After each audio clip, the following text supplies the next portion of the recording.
questions. Is that correct? Yeah, first I'll introduce myself and give some brief about the session. Okay. Yeah. Sounds good. Yeah, so we are live now, sir. Good evening, everyone. I am Tirth Manish Kumar Patel. I am a third year petroleum engineering student working as content development and documentation officer for SPE PDEU Student Chapter. We welcome you all warmly to the PerSPEctive, a live interaction session where we will be interacting about the role of natural gas in energy transition. The SPE PDEU Student Chapter seeks to give each affiliate with chances for personal and professional growth by hosting a variety of activities throughout the year, including notable speakers, workshops, seminars, and a variety of contests with the goal of bridging the gap between industry and academics. Today, we will have an one-to-one interview with a prominent expert linked with SP International in this live session of PerSPEctive. Coming back to the session, natural gas is one of the mainstays of global energy. The versatility of natural gas is one key to its expected prominent role in the energy transition. The serving as an energy source for all the sectors, including heating, cooking, and industrial applications. When it comes to greenhouse gas emissions, natural gas has a significant advantage over coal, emitting about half the carbon dioxide. This makes it an attractive option for stabilizing the path to renewables while reducing carbon emissions in the short term. Now, it is our pleasure to have Mr. Zachary Evans with us today, who is presently serving as a Reservoir Storage Manager at WSP and SP Regional Director, North America. He has 13 years of experience as a senior storage engineer at TC Energy and has also served as a senior field engineer at Schlumberger for 3 years. It is our honor to have someone of your sir. It is our honor to have someone of your stature and prominence with us today. Now we will begin with the presentation on the topic. Welcome, sir. The stage is yours now. All right. Well, thank you very much for the opportunity and greetings from here in West Virginia in the United States. I'm happy to meet with you all virtually. Obviously, it'd be much more fun to meet with you guys in person. So maybe one day we can do this, in person and not virtually. But happy to speak with you today about the role of natural gas in energy transition. It's a very timely topic. So hopefully we can share some insights and answer some questions that you and your group might have. So just going over what I'm trying to cover today in terms of our presentation, we're going to kind of quickly take a look at what energy transition actually means, because we'll find that there's a lot of different definitions for that, and it's important to kind of understand what we're talking about before we can move forward with understanding it. We'll talk about the role of natural gas, obviously, and we'll also talk a little bit about the role of petroleum engineering going forward and how the industry as a whole is going to incorporate into energy transition. And like I said, we'll take some questions afterwards as well. So just a little bit of background. I appreciate the introduction, but just to give you some history about myself, I am a petroleum engineer by education, and the main point of contact is, and you see in the middle there, I used to work for a company called Columbia Gas, which was later bought by TransCanada and then renamed to TC Energy, but that was the largest natural gas pipeline and underground storage company in North America. So I have a very familiar work history with natural gas markets and with storage and transportation. So hopefully I can bring some of that experience to you guys today as we talk about natural gas. And now I currently work for a consulting company that leads the industry in terms of underground storage, consulting, salt caverns, and depleted reservoirs. So the first thing, like I said, is let's talk about energy transition and what that actually means. So I've got a few definitions up here, and as you'll see, they mean different things to different people in different conversations. So if you look at the top definition, which comes from Wikipedia, it's simply a structural change to an energy system, which means it's a change, obviously, being is over a period of time, but it's a simple understanding of where we have a current way we consume and use energy, and in the future that will change. A more kind of complex definition below is from S&P Global Platts, which explains a little bit more in detail about how we're moving more from a fossil-based energy system to a more sustainable energy mix that incorporates a lot of renewables, basically to start trying to address some of the long-term issues with our current system. Now, I like to give the definition that's the third one, which is it's a combination of not just policy, but also consumer behavior and just general societal shifts that move from traditional energy sources like fossil fuels to more sustainable energy sources that lower our carbon footprint, that lower our environmental impact, which I think is the ultimate goal, right? It's to not affect quality of life, to allow the world to continue to develop, but to also recognize some changes and opportunities in terms of environmental impact.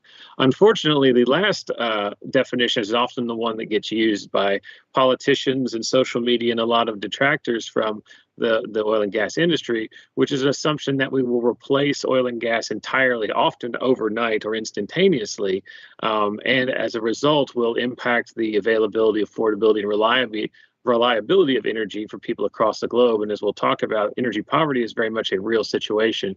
And this definition isn't very practical either, because we know that change will take time. We know that technology and innovation will lead this. And we may not be in a position right now to do this at scale. So it's important to recognize the realities of energy transition and what's real and what's not. And the other unfortunate thing is, like any socio-political issue, there are a lot of different factors that goes into people's motivations, right? The majority of them, especially for young people, is well-intentioned, right? It's to make sure that we steward our environment, that we take care of our planet for future generations, that we don't let bad practices in the past, including overt pollution, continue on in the future, because we're seeing negative effects on the climate. And this is a very noble goal, but there's also a lot of other financial and political goals that are wrapped into this that oftentimes kind of steer us away from what's important. So it's important to kind of recognize the signal and the noise, right? What's real and what's not about energy transition. So the things that are real is, certainly the oil and gas industry has a legacy that we have to deal with. We've oftentimes in years past not been the greatest stewards. We've had a lot of issues with spills and leaks and pipelines ruptures and things of that nature. So that we have to recognize that people doubt our industry, and oftentimes justifiably so. Public sentiment is changing. People want to see a more sustainable energy. We're seeing that in our capital development in terms of the investments.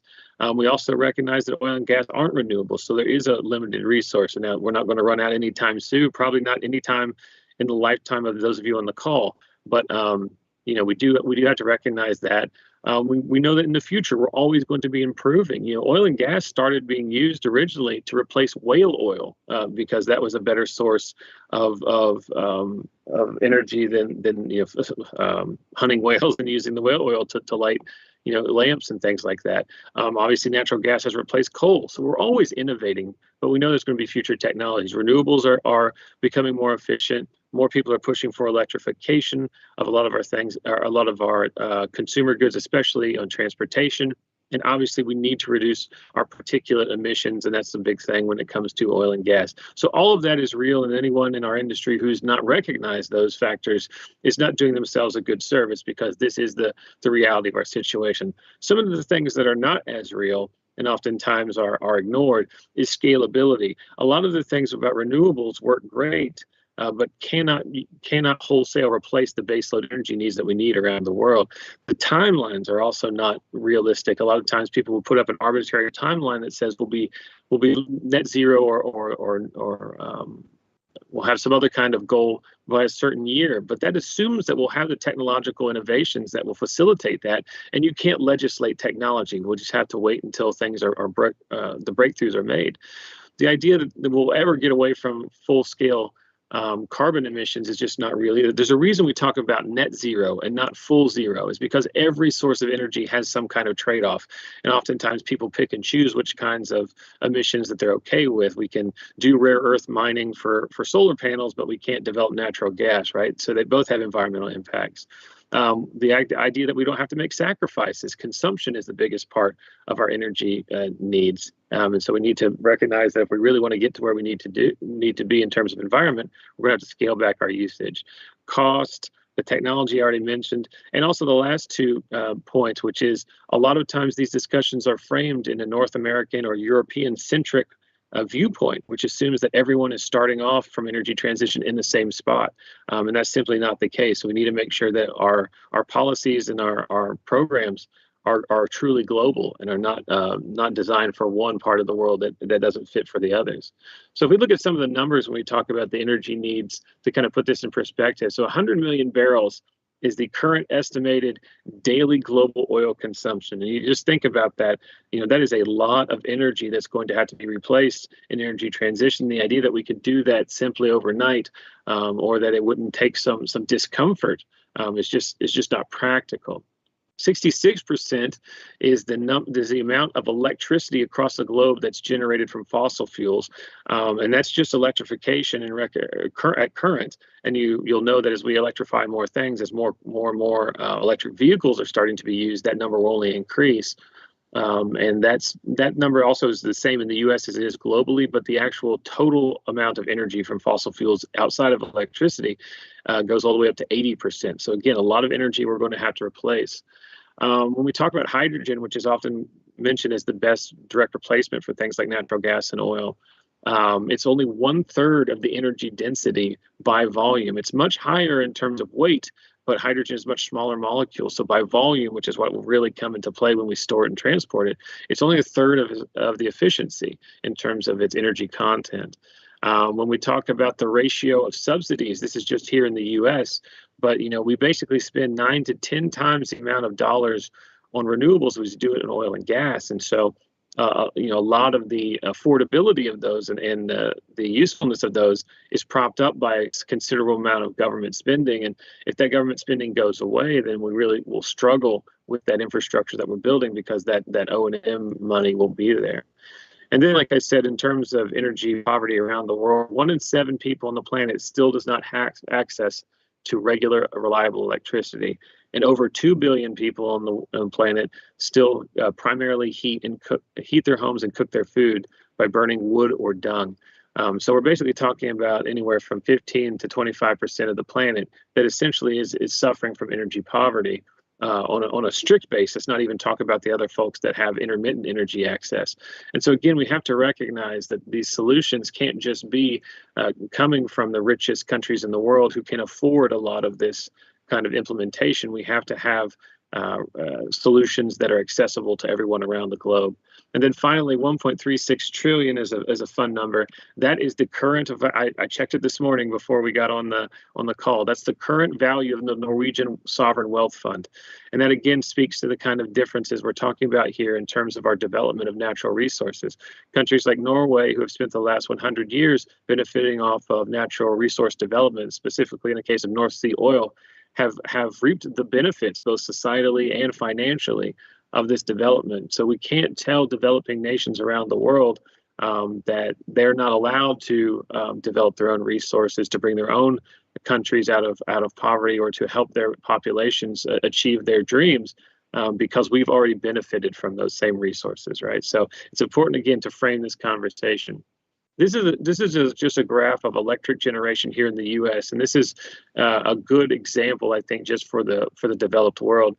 And you see over the last 70 years, the main thing to take away here is you see how much more electricity we're using now than in the past. It's plateaued a little bit over the last 10 years, but again, as electric vehicles and electric transportation becomes more and more popular, you're going to see this graph continue to increase. But if you see the breakdown of where we're getting our electric from, you'll see that blue band of natural gas has increased more than any other. And ultimately, the coal and natural gas portions, along with the petroleum at the top, have essentially not changed. We've just differed the ratio of coal to gas.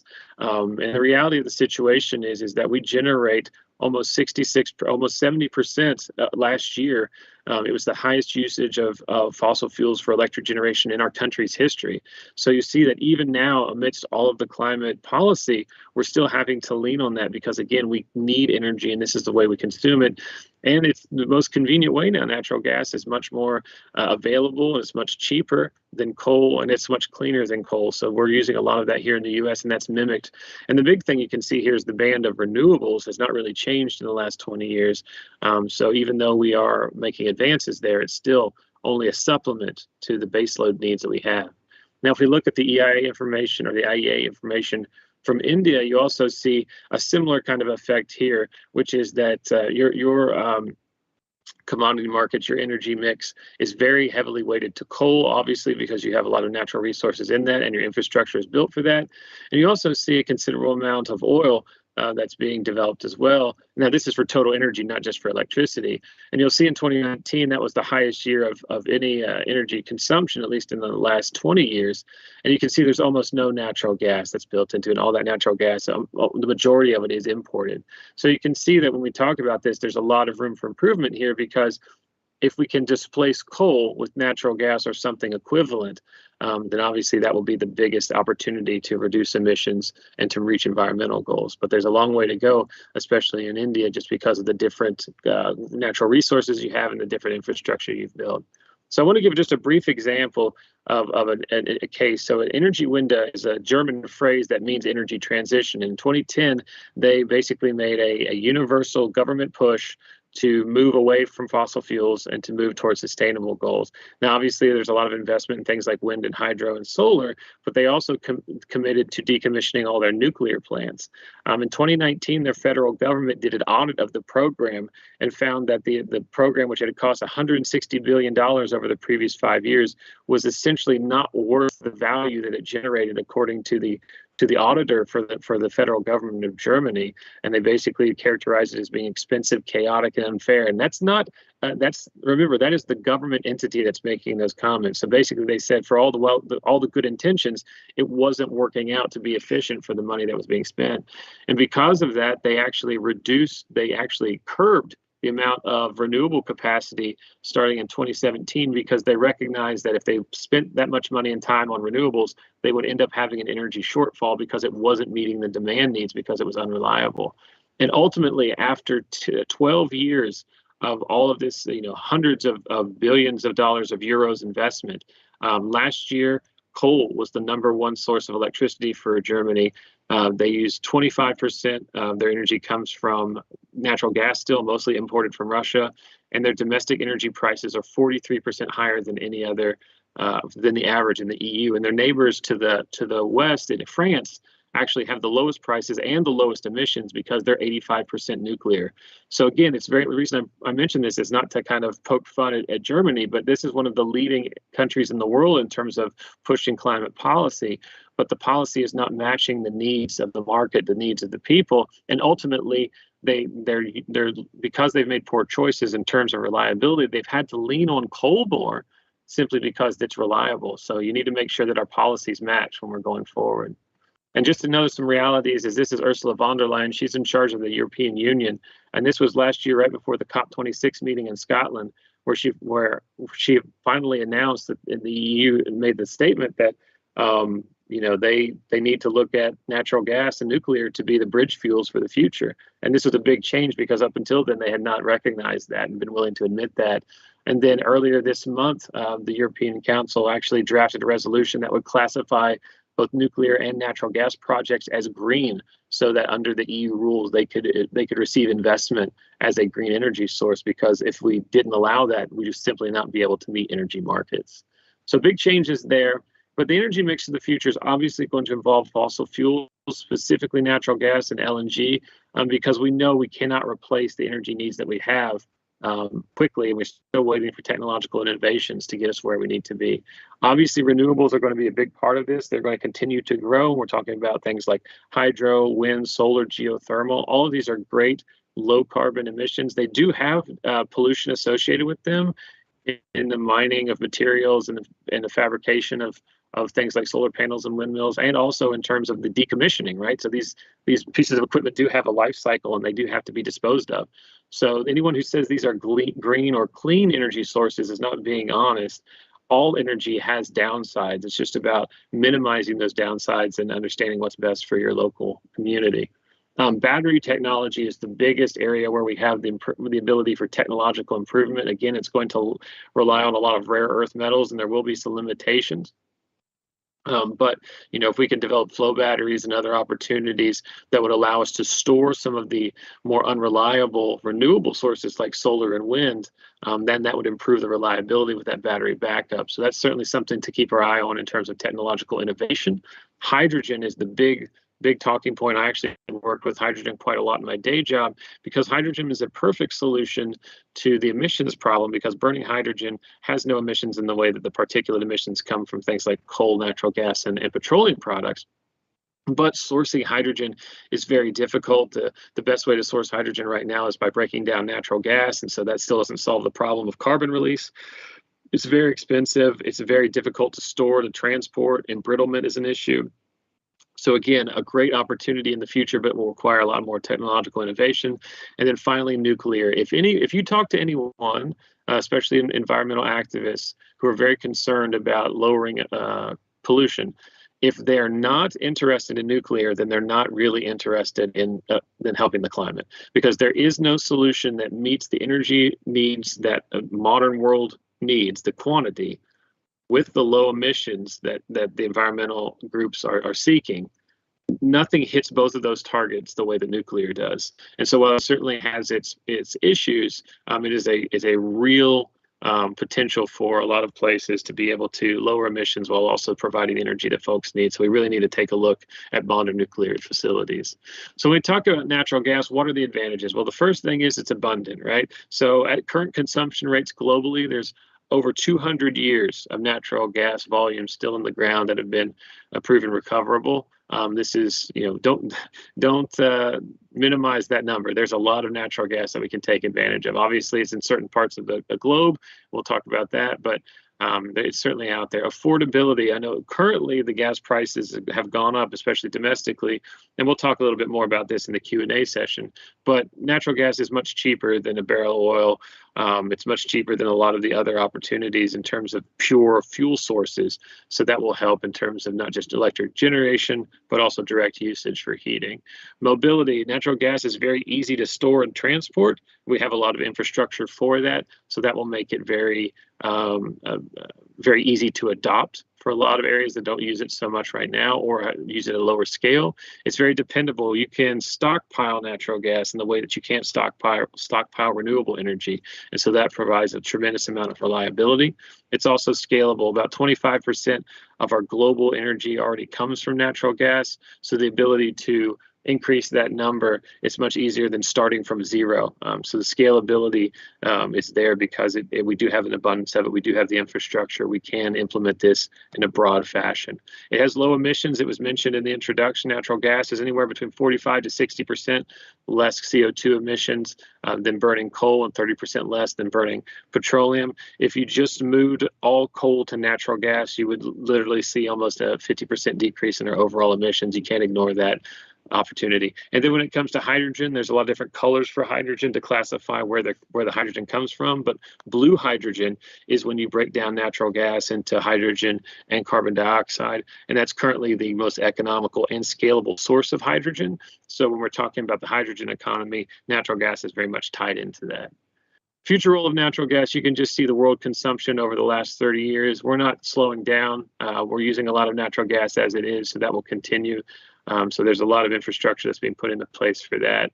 And when we look at that from gas-fired electricity, even from the IEA, and this is their forecast about moving to a 2050 net zero target, even they have a considerable usage of natural gas through the 2030s. And of course, who knows what the forecast will be, but even the folks who are very committed to a net zero by 2050 target recognize that natural gas is going to need to be the fuel that gets us there. Future role of oil and gas, we're running a little bit low on time, so I'm going to speed through these, but we recognize that energy needs aren't going away. It's just how do we source those energy needs? And fossil fuels provide so much of our energy right now that we simply can't replace it with something else without some technological advantages or without a recognition that we're going to have to blend fossil fuel usage with other sources. We need to recognize that there is no greater determination of poverty than whether or not you have access to affordable and reliable energy. So that has to be the focus, not just the environment, but the people who live in that environment. So fossil fuels will continue to meet base load. They will be supplemented by renewables and other sources and maybe replaced with those over time. And natural gas is the best bridge fuel in replacing gasoline and coal and moving to a lower emissions type environment. Oil and gas companies are continuing to diversify into wholesale energy companies, so they're already looking at things like this outside of just their traditional oil and gas envelope, and the traditional infrastructure and the skill sets of staff from the oil and gas industry are going to be very valuable in this transition. And so kind of moving into that, the role of petroleum engineering going forward is you have to recognize petroleum engineering has always been adapting. I mean, petroleum engineering came out of mining engineering, and it was because of industry needs. So we're always changing our curriculum, we're always adapting to the new environment, and that's going to continue to change as we look more into a lower carbon future. The skill sets, the fundamental skills are still going to be valuable, but we're also going to need to expand into areas, not just into things like data science, but also into things like renewables in terms of geothermal, in terms of hydrogen, in terms of carbon sequestration, where our subsurface skills are still going to be very valuable. So there's going to be traditional career opportunities, but there's also going to be new opportunities in non-traditional sectors, in adjacent energy sectors and other places. So people might read brands. We were talking about the university there that's changed its name from petroleum to energy. And this is very common that we look at things as more of an energy discipline rather than necessarily just petroleum. But regardless, we're still going to need those petroleum engineering skill sets. We're still going to need to be able to be flexible in how we approach things, because it's truly an energy issue. It's no longer just about oil and gas versus renewables versus other things. It's all, we can't pick winners. We have to use an all of the above strategy if we really want to get to where we want to be in the future. So when we talk about the job opportunities that are out there, there's obviously the traditional jobs with oil and gas operators, as well as midstream companies like natural gas pipelines, processing and stuff like that. Then we talked about all the renewable related fields that you can apply your same skill sets in. Data science is obviously really big, and while it's not traditional in terms of it's not a subsurface engineering science, it's obviously very associated with our industry, big data, AI, machine learning, things like that. And then a lot of other things that are adjacent to the energy industry that are not necessarily traditional engineering roles, but things that you might find an opportunity in and that are becoming more and more a player in our industry, especially as things like ESG and things like that get factored in. And so when you talk about career paths, oftentimes people kind of focus on the big three within petroleum engineering: reservoir drilling and production engineering. And people kind of focus on those as being the primaries, but we also have a lot of opportunities with service companies that work at a variety of different things like drilling and stimulation and completions that are outside the kind of the normal buckets. And then obviously data science has become a really big part of our curriculum over the last 10 to 15 years. But these areas where almost everyone focuses on, and they often forget what I call literally everything else, right? So there's so many other opportunities that we talked about just in this short time, both within the traditional space and the non-traditional space when it comes to general energy. So when you're looking at your potential careers, don't necessarily, if I can give you some unsolicited advice, don't just focus exclusively on working for the operators or even the service companies in those very traditional jobs. Those opportunities will still be there, and you should follow whatever you're most passionate about, but also recognize that there's a lot of opportunities for people with petroleum engineering skill sets that maybe didn't even exist 5 years ago, let alone 10 or 20 years ago. So make sure you be comprehensive when you're approaching your career, because there's a lot of things that your skills can be applied to in the future. So just to summarize our presentation here, we recognize that what we're talking about here is energy, and the world needs energy. Our quality of life, our ability to thrive and survive is based on the access to energy. And so we recognize that fossil fuels have done a lot in terms of developing, allowing our development as humanity over the last 100, 150 years.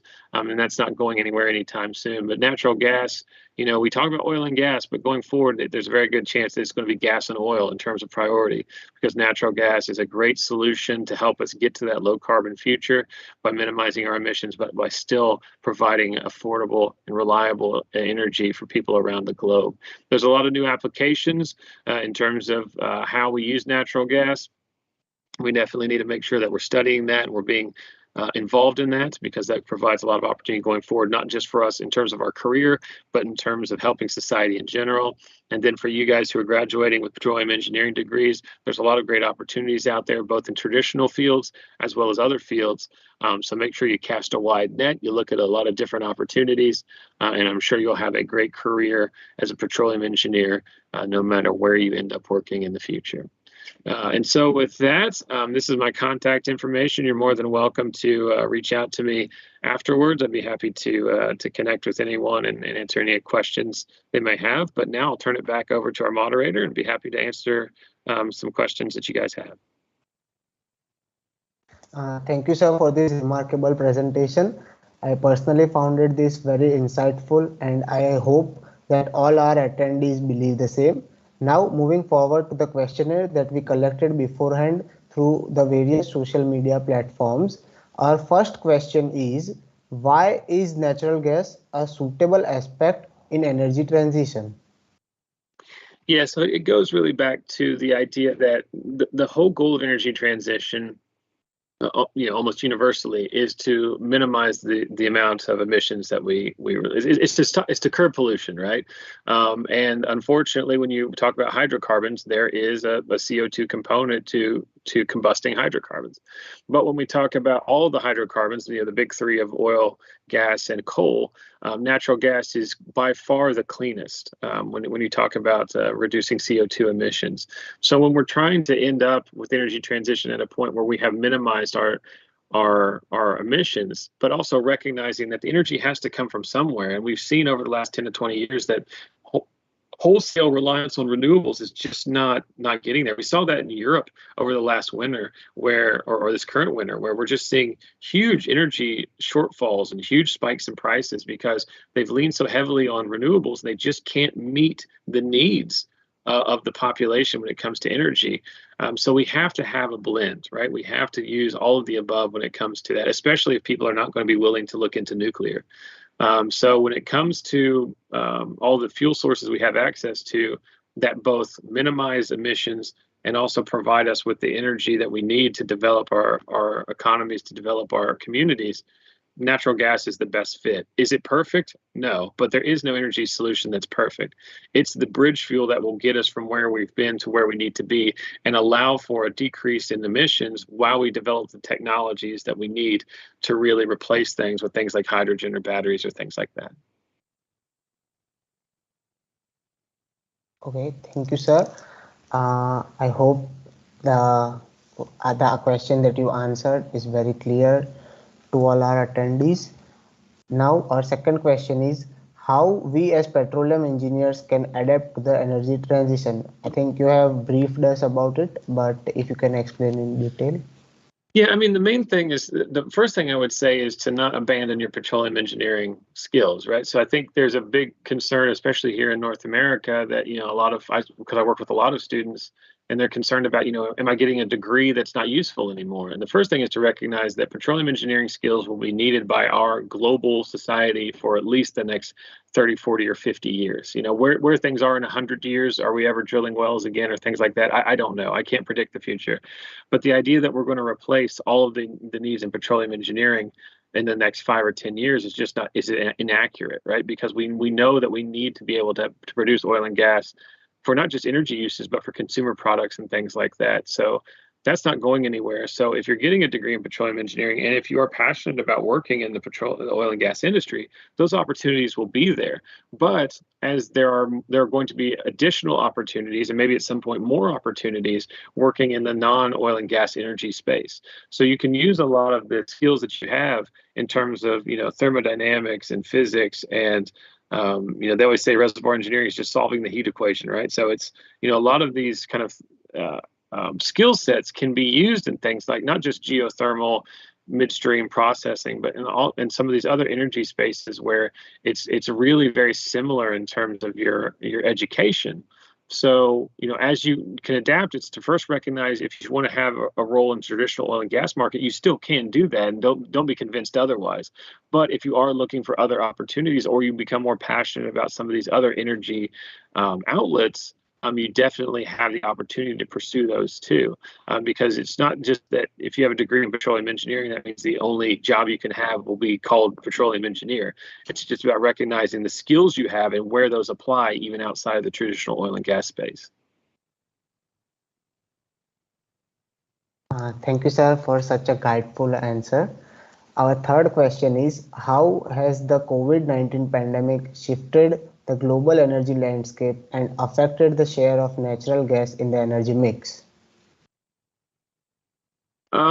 Well, so I was thinking about this question when you circulated the list.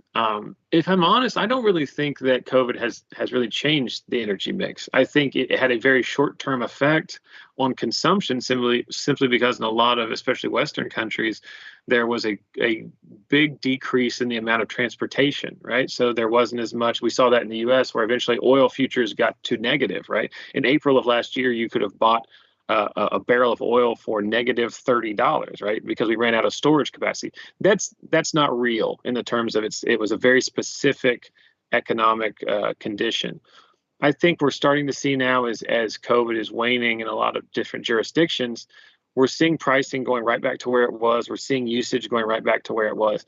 I don't think anything has really changed other than that COVID has been used as an opportunity to kind of stimulate the discussion on energy transition, right? People are using this as a kind of an inflection point to really bring up a lot of the kind of the green policies and things like that. But in reality, people are still consuming energy at the same pace, if not more than they were before, now that we're moving out of COVID.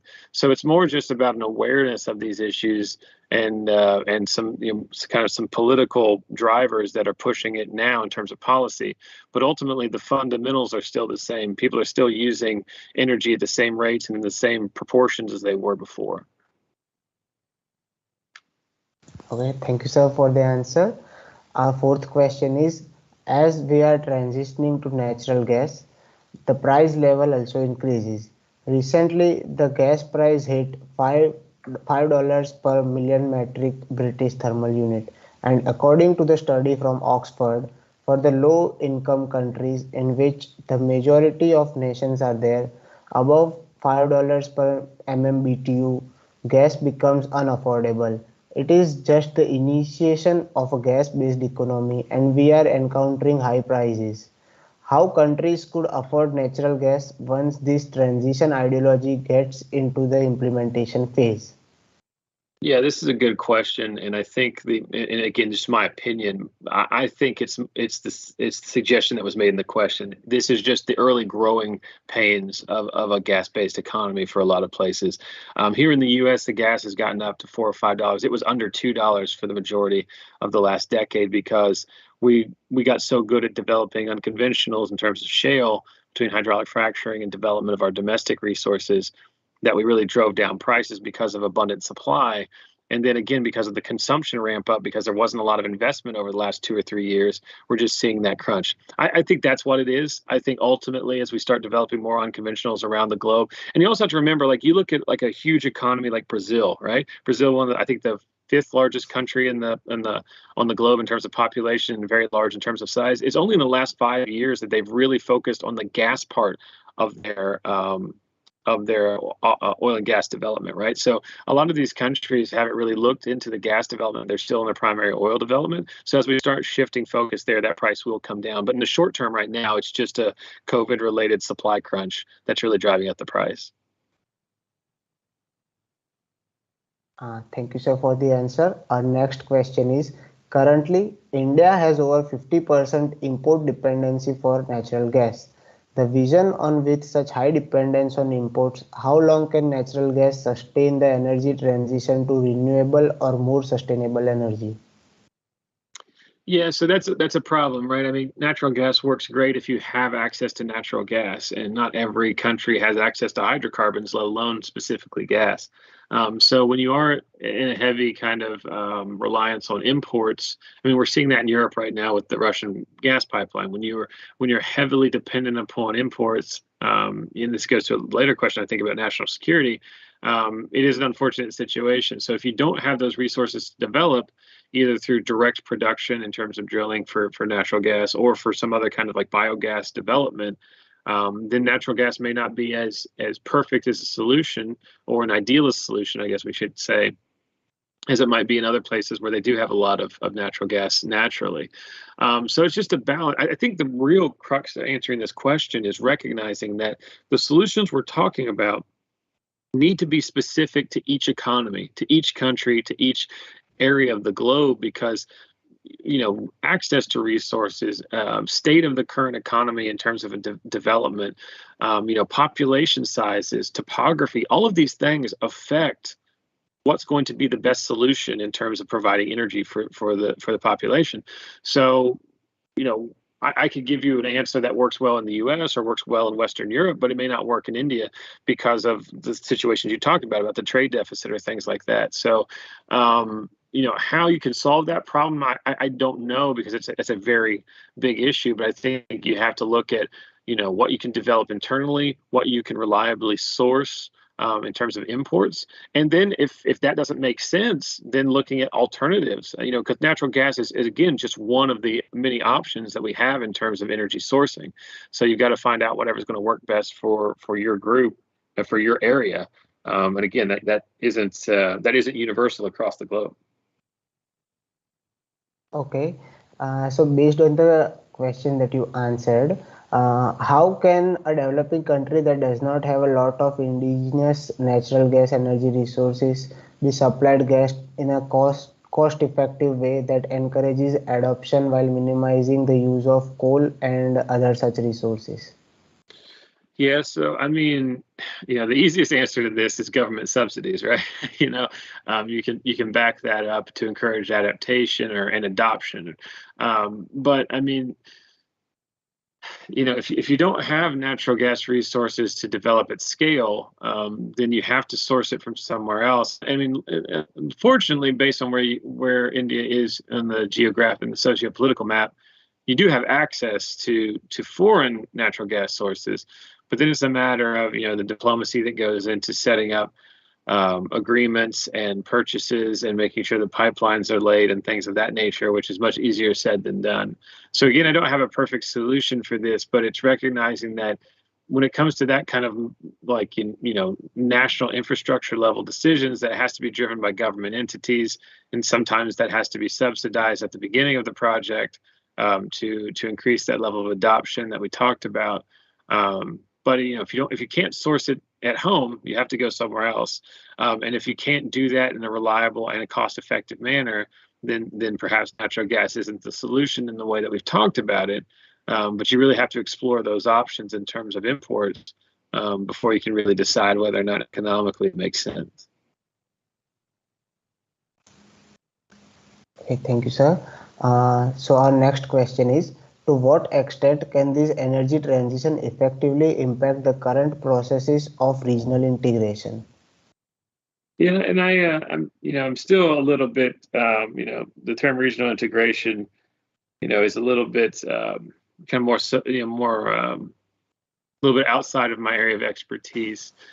So I think it just, I wouldn't look at natural gas as anything different than our current relationships with other foreign entities when it comes to any other source of energy or any other trade product or commodity, right? It's just, it's all the same. Energy is energy. It doesn't matter where you're sourcing it from. So the issues are all universal. And so, and it honestly doesn't matter whether it's a commodity like oil and gas, or it's a commodity like, some kind of food product or some kind of other consumable or minerals. It's just another piece in the portfolio that needs to be accounted for when we're talking about trade relationships, when we're talking about strategic political alignments. It really isn't anything different than that. So I would just think that it would need to be slotted in the same way, so that when we're talking about these cross-border type issues, that we're just accounting for natural gas in addition to potentially the more prominent products that we're trading or that we're building into our financial planning. Things like coal, things like petroleum, things like I mentioned, foodstuffs and things of that nature. So I don't really think it's any different than I don't really think it changes anything. It's just we need to be aware that that's now part of our broader portfolio when we're negotiating with regional entities.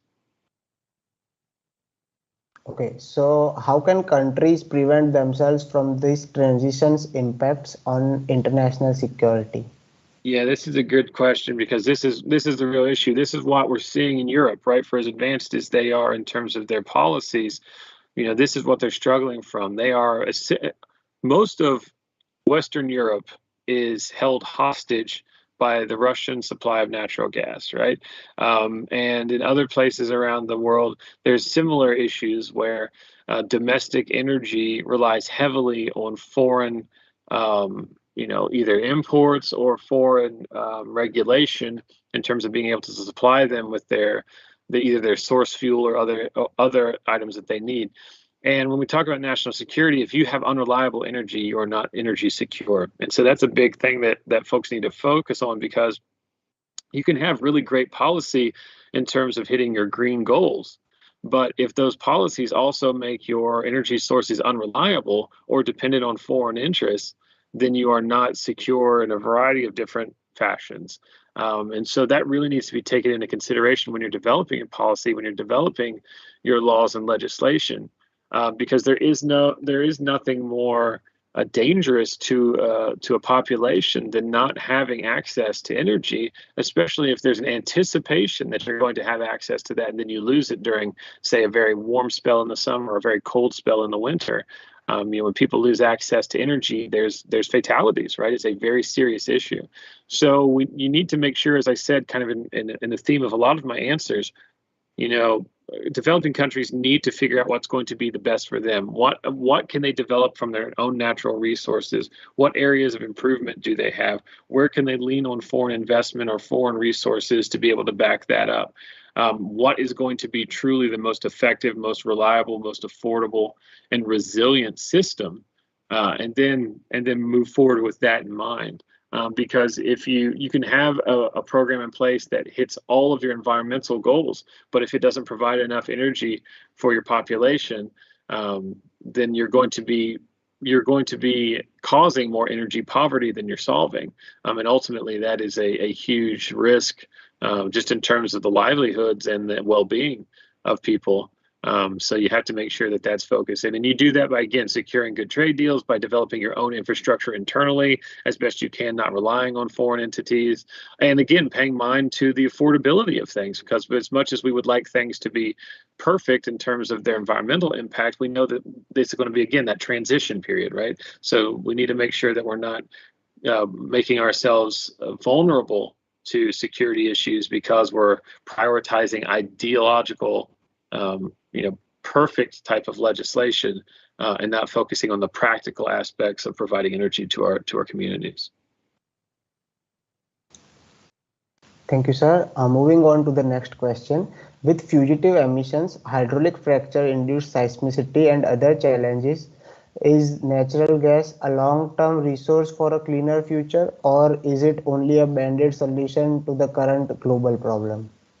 Well, I'm a little bit biased there because I obviously think the world of natural gas, and that answer will change depending upon who you talk to, right? But I think from the issues that were mentioned, the fugitive emissions is really the issue. And in the U.S., flaring was a big problem because in a lot of areas where we're producing oil, the gas is essentially a nuisance, and so oftentimes they would flare it rather than capture it and build the pipelines to move it to market.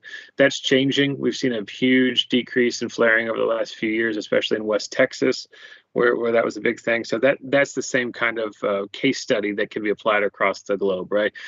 We can control our fugitive emissions. We can control our leaks and our leak through. We can be more efficient in terms of the capturing of that.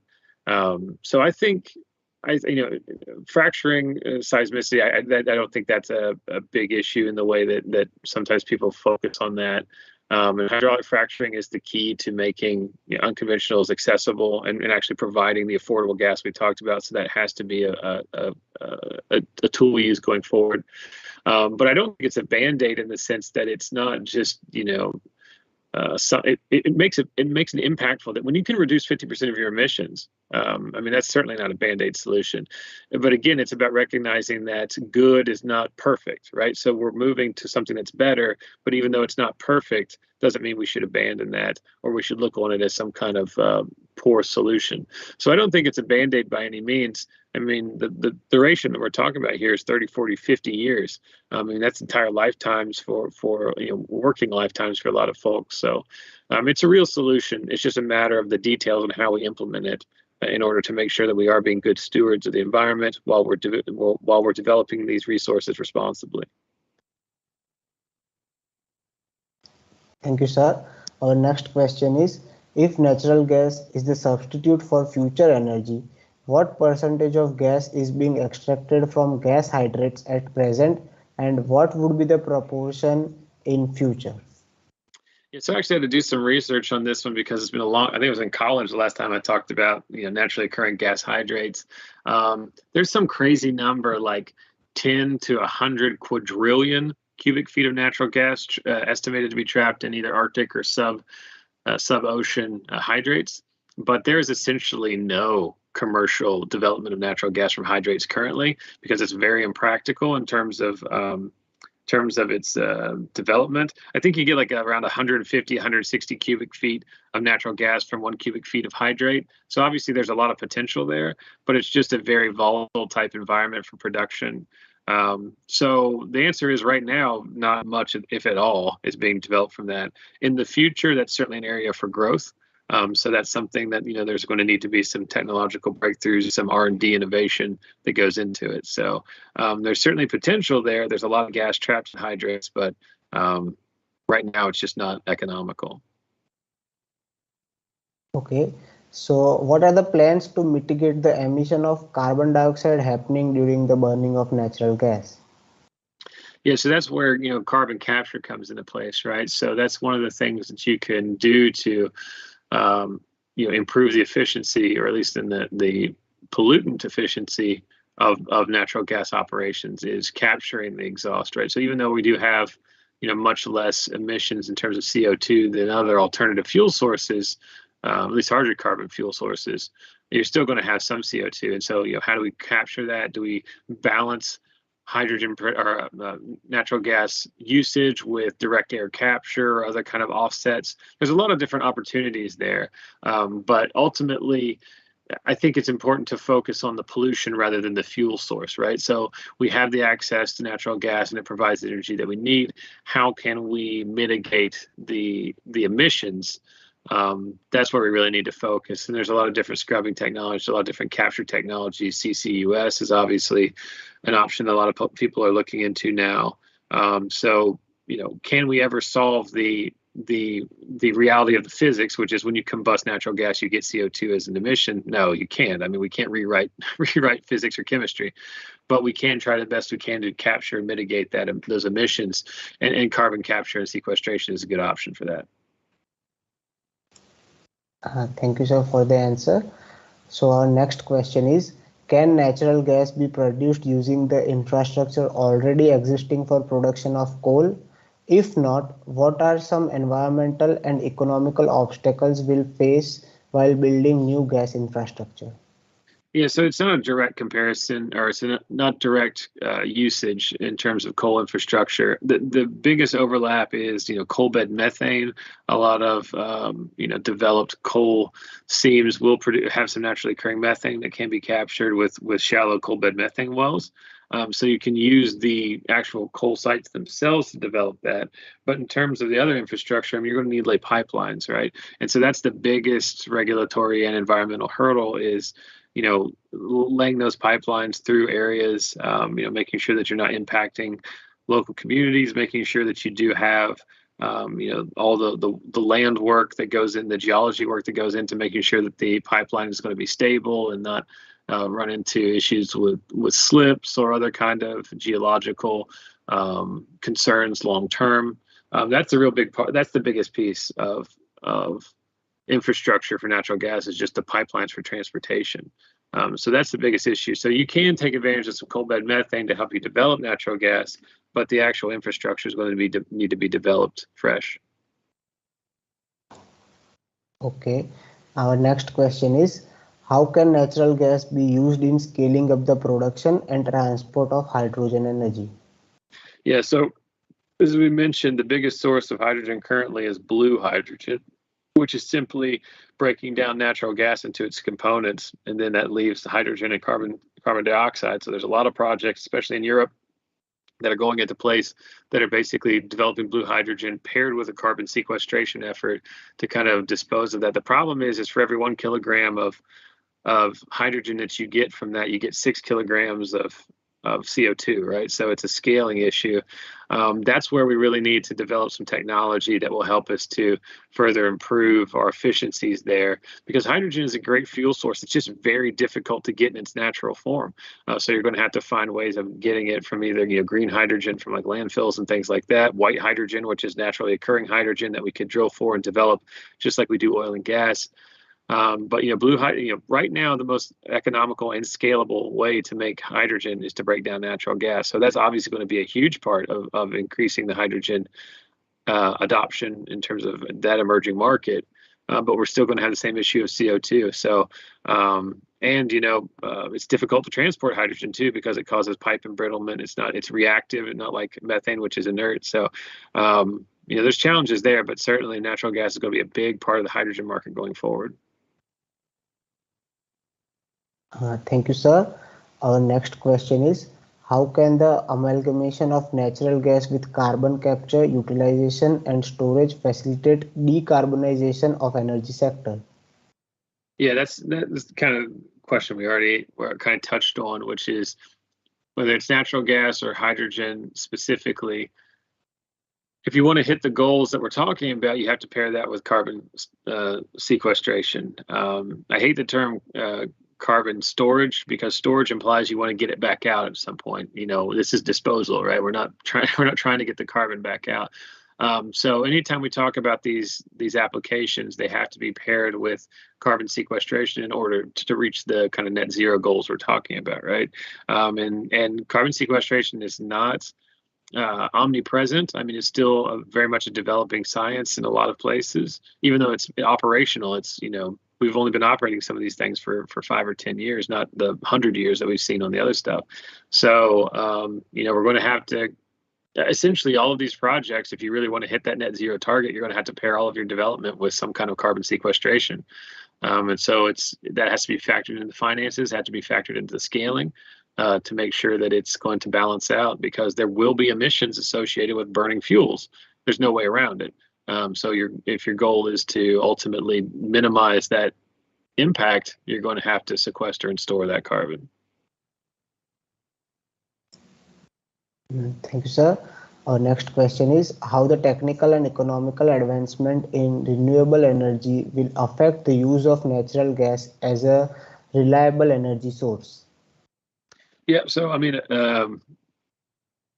geothermal and solar and wind and hydro are great sources of energy. I am not one of these people who is so entrenched in the oil and gas industry that I try to attack other energy sources. There's no value in that. We need all the energy we can get from all the sources.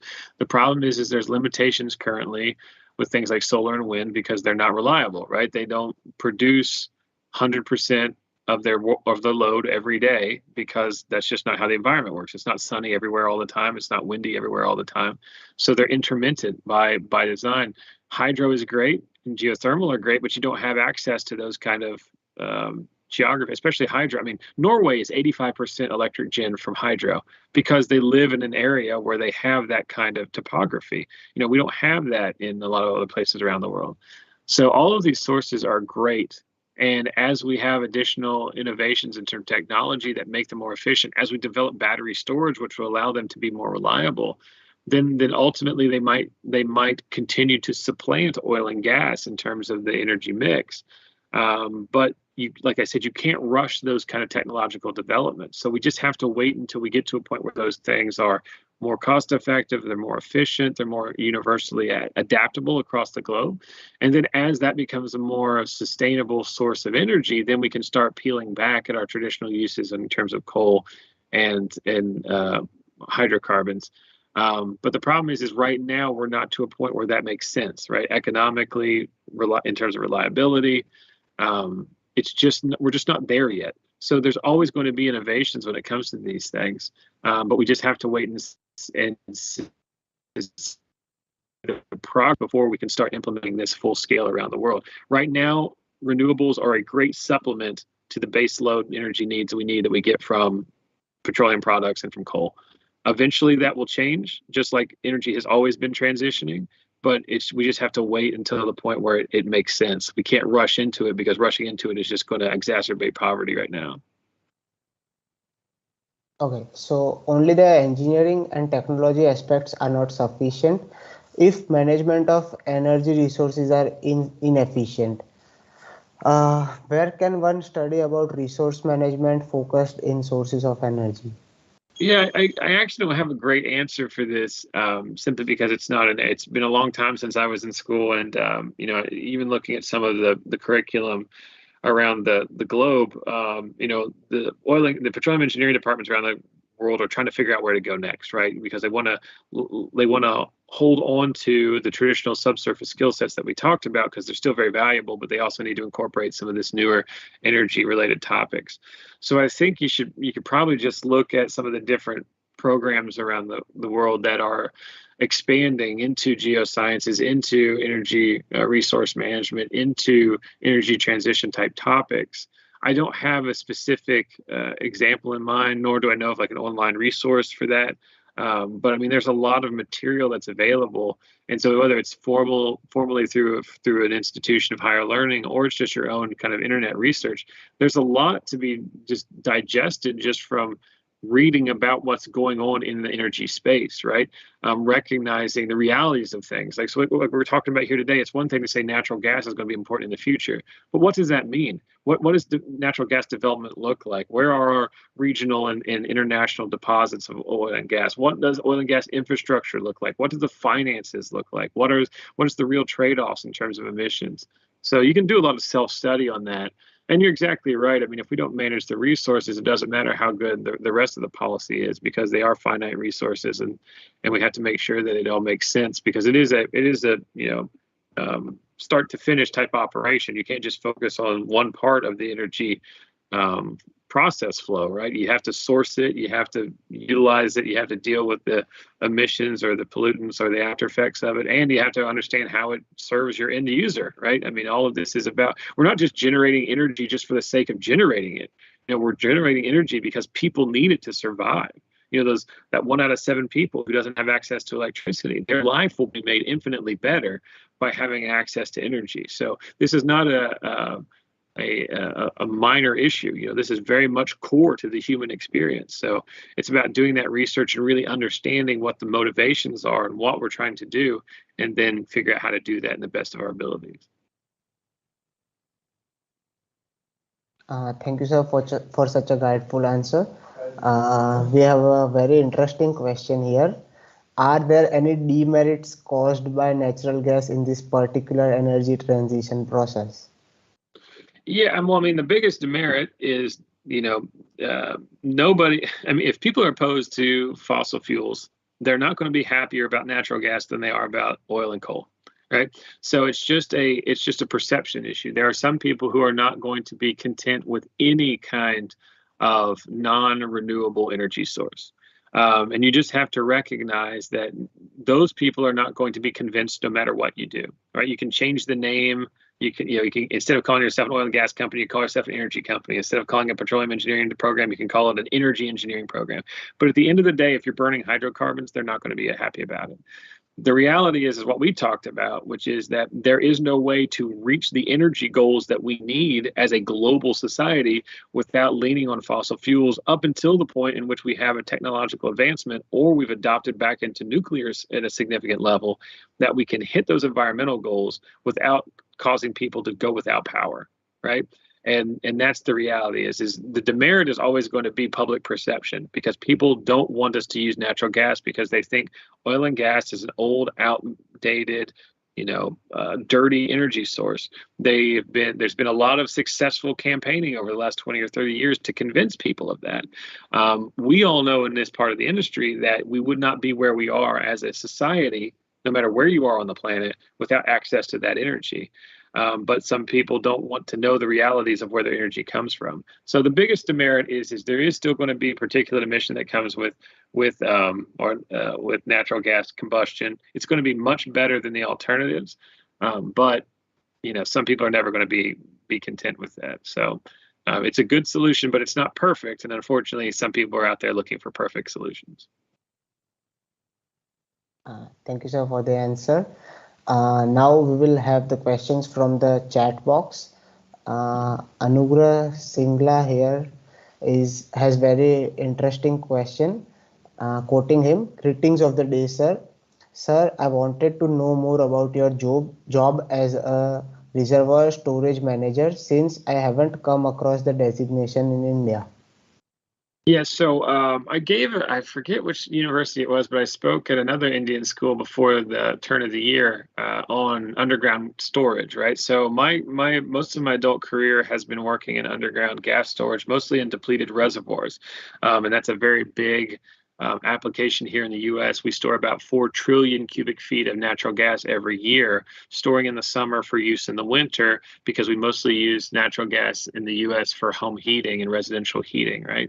So I basically have worked as a reservoir engineer, but not in the traditional exploration production sense, but in terms of managing, billions of cubic feet of reservoir space for natural gas storage. And I currently work for a consulting company where I head up all of our reservoir storage efforts. So all of our customers that need assistance with construction, with regulatory compliance, with engineering and design work when it comes to their underground storage facilities, I head up that, our customer relations as well as our engineering for that.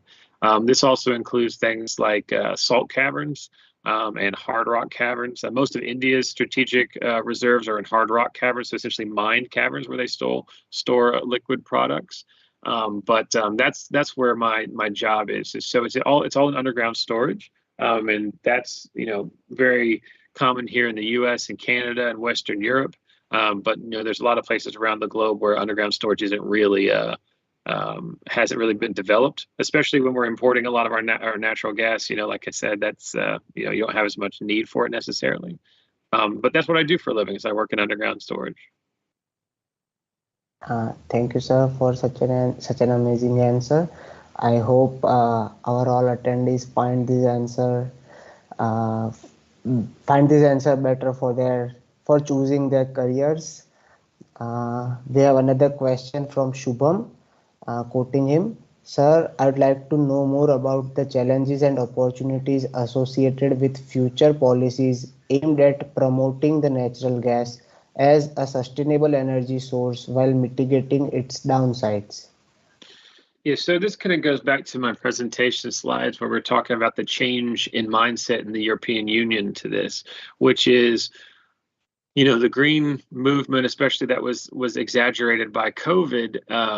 There was a real big push to essentially do away with fossil fuels. And we saw this really big in the US where a lot of investment companies would pull out. There was a lot of activists that were getting on boards, to kind of suggest that these companies should completely divest from oil and gas. We all know that that's not possible, and not unless we want to do away with being, warm in the winter and have a lot of lights on at night.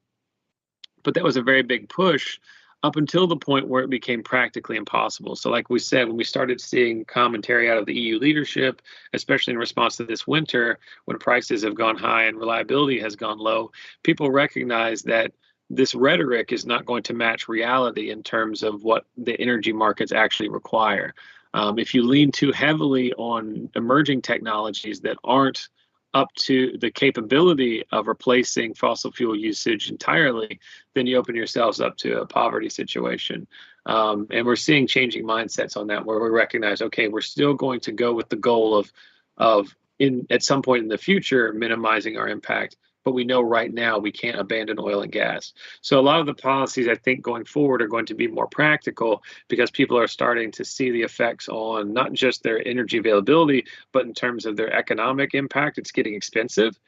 And people are starting to be punished at the ballot box, right? So we're starting to see a lot of political folks that are being, this is a big thing in the US right now, is that, gasoline prices are at $4 a gallon, which is about twice what it was 2 years ago. And, the average person looks at this and figures out these policies are affecting me in a negative way.